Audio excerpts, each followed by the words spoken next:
Bonjour, c'est Anne-Valérie. Je suis toujours à Bali et très inspirée pour vous faire une nouvelle vidéo. Alors une nouvelle vidéo qui va peut-être être accompagnée par le chant des poules là, qui sont juste derrière dans la rizière. Et puis des travaux qui sont juste à côté. Il y a une grande fête qui se prépare ici à Bali. Et donc ils sont en train de construire une espèce de cabane pour les dieux juste à côté. Voilà, donc c'est des jolis coups de marteau qui accompagnent cette vidéo. Je suis toujours au cœur de ce que j'aime appeler mes travacances, l'alliance du travail et des vacances, et je me dis que ça devrait être tout le temps comme ça en fait. Pas forcément sur un lieu de vacances, mais ce sentiment d'être en vacances, d'être bien, d'être simplement bien. Et dans ma partie travail des travacances, je suis en train de créer un nouveau programme que je lancerai, on va dire au printemps. Et alors que je travaillais sur ce programme, je me suis surprise à avoir de drôles de pensées.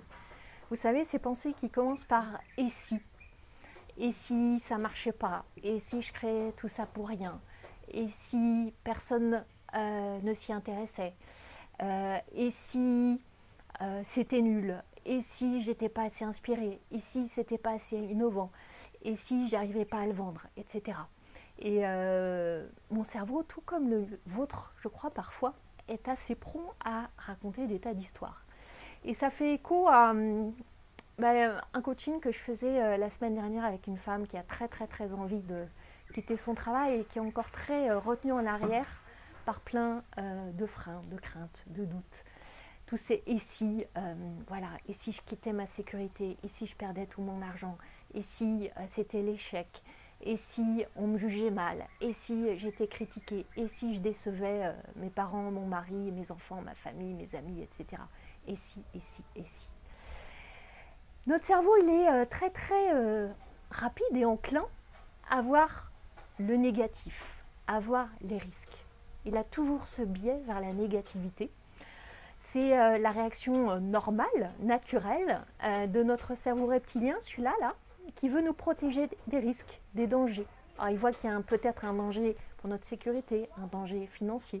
Et souvent aussi beaucoup des dangers qui sont plus des dangers liés à l'ego, des dangers autour de la reconnaissance, de la valorisation, de la place dans la société, de l'approbation, de l'inclusion dans le cercle, etc.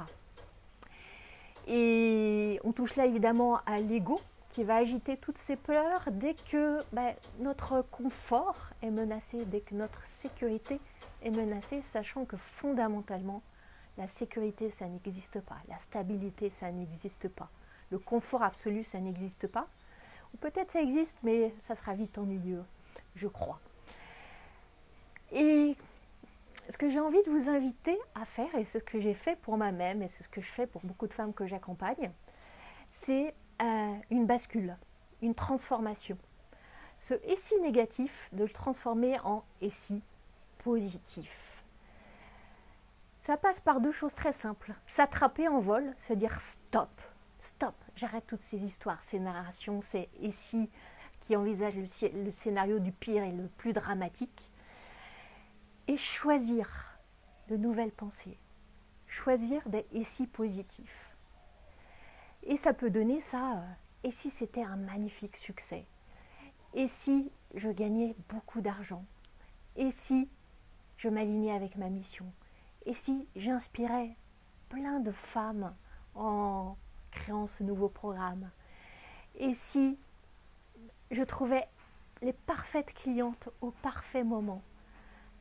Et si tout se passait merveilleusement bien et encore au-delà de mes attentes? Et si je revenais à Bali grâce à tout ce qui va se passer au printemps, etc., etc., etc.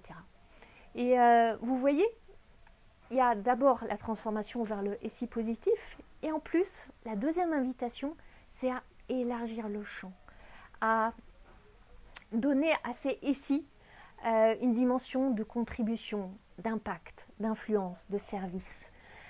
Souvent, la peur, quasiment toujours, la peur, elle arrive quand on est concentré sur moi. La peur, elle se manifeste quand on est auto-centré et qu'on fait de tout une affaire personnelle. Et dès qu'on élargit la perspective et que je me pose la question de « et si j'osais qui est-ce que je vais servir? Et si je me lançais, comment est-ce que je vais contribuer au monde?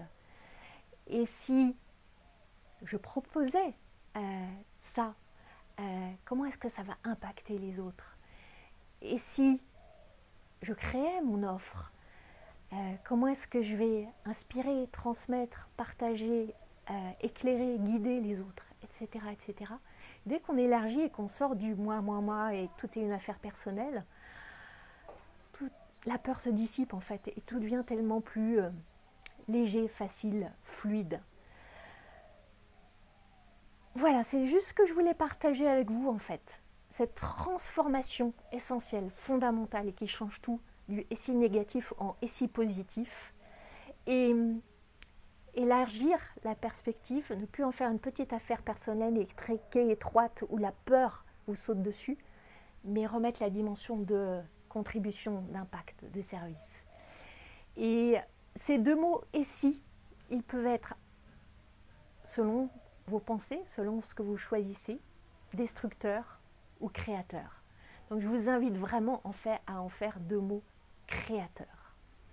Et si vous avez envie, besoin d'être accompagné pour la transformation de vos SI en SI créateurs qui dissipent complètement, définitivement la peur elle sera toujours là, mais vous pouvez la dissiper, la diluer, la traverser. Donc si vous avez besoin d'être aidé, d'être accompagné, d'être éclairé sur ce chemin, envoyez-moi un message en privé, tout simplement, ou contactez-moi par mail et on pourra en parler. Je vous retrouve bientôt depuis Bali. Bye bye!